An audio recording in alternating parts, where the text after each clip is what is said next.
নির্বাচনী প্রচারণার পঞ্চম দিনে খুলনা বিভাগে সফর করছেন বাংলাদেশ জামায়াতে ইসলামীর আমির ডক্টর শফিকুর রহমান। তিনি কুষ্টিয়াতে জনসভায় বক্তব্য রেখেছেন। শুনে আসবো তার বক্তব্য।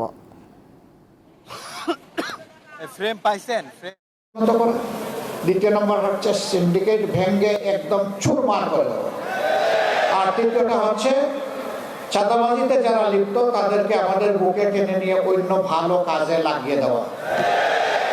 এই তিনটা কাজ আমরা সফলভাবে যদি আল্লাহ তাআলার সাহায্যে করতে পারি, আমরা বিশ্বাস করি 1 বছরের ভিতরে বাংলাদেশের মানুষ লক্ষণীয় পরিবর্তন দেখবে ইনশাআল্লাহ।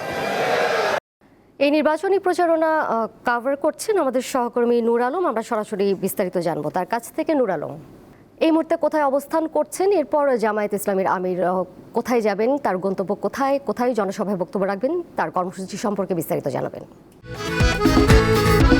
খাবারের পছন্দ ভিন্ন হলেও মজার বেলায় সবাই এক। হ্যাঁ দোলা, আপনি জানেন যে আমরা বেশ কয়েকদিন ধরেই যে দেশে যে ত্রয়োদশ জাতীয় সংসদ নির্বাচন কেন্দ্র করে কিন্তু আমরা প্রতিটি জেলায় জেলায় ঘুরছি এবং আসলে এই নির্বাচনের আসলে হালচাল জানানোর জন্যই কিন্তু আমরা ভোটারদের দ্বারে দ্বারে যাচ্ছি, এবং সেটা চার দোকান হোক বা হচ্ছে ক্ষেতের যেটাই বলেন না কেন, সেখানে আমরা এখন আছি চুয়াডাঙ্গার আলমডাঙ্গার যেই সেখানে আছি একটি বাজারে। আসলে এখানে জানবো যে ভোটারদের যেই তাদের যে ভাবনা, সেই ভাবনা, এবং আর যেটা বলছেন সেটা হচ্ছে জামায়াত ইসলামের আমির ডক্টর শফিকুর রহমান আজকে যে দুপুর 12টার দিকে তিনি আসলে কথা বলেছেন যেই কুষ্টিয়ার যে শহীদ আবরার ফাহাদ স্টেডিয়াম মাঠে, এবং সেখান থেকে তিনি এরপর চুয়াডাঙ্গা যাবেন, মেহেরপুর যাবেন, মেহেরপুর থেকে তিনি চুয়াডাঙ্গার কথা বলবেন। তারপরে সন্ধ্যা 6টা 30 নাগাদ তিনি আসলে ঝিনাইদহ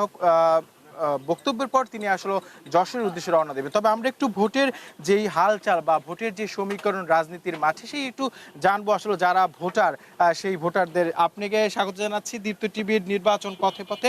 আচ্ছা, আপনি কি একটু বলতে চাচ্ছি, যেহেতু নির্বাচন হচ্ছে আপনার 12 ফেব্রুয়ারি নির্বাচন হবে, সেই ক্ষেত্রে নির্বাচনের মাঠ কেমন দেখছেন, এবং আপনারা কি এবার ভোট দিতে যাবেন কিনা? ভোট দিতে তো যাবই।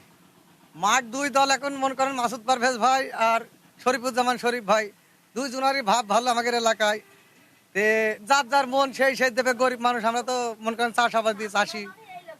এখন কারোর কথা তো বলা যায় না যে কিটা কর দেবে, কিন্তু মাঠ দুইজনেরই ভালো। বেশি ভাব ভালো মনে হচ্ছে শরীফ ভাই আমাদের এলাকায়। না, যেটা জানতে চাচ্ছিলাম সেটা হচ্ছে যে আপনারা তো ভোটার, হ্যাঁ, এবং অনেক আপনারা ভোট প্রয়োগ করবেন এবং গণতান্ত্রিক প্রক্রিয়াকে আরো শক্তিশালী করবেন। সেক্ষেত্রে আমরা দেখেছি বিভিন্ন জায়গায় অনেক বা শুনেওছি যে আসলে ভোটের মাঠের যে সমতল মাঠ নেই, তারপর অনেকের মধ্যে শঙ্কা কাজ করছে। কোনো শঙ্কা কাজ করছে কিনা যে ভোট কেন্দ্রে যাওয়ার ক্ষেত্রে? না, সবাই বলছে যে আমরা ভোট দিতে যাবো। সমস্যা নেই, সবাই ভোট দিতে যাবে আনন্দিত ভোট দিয়ে।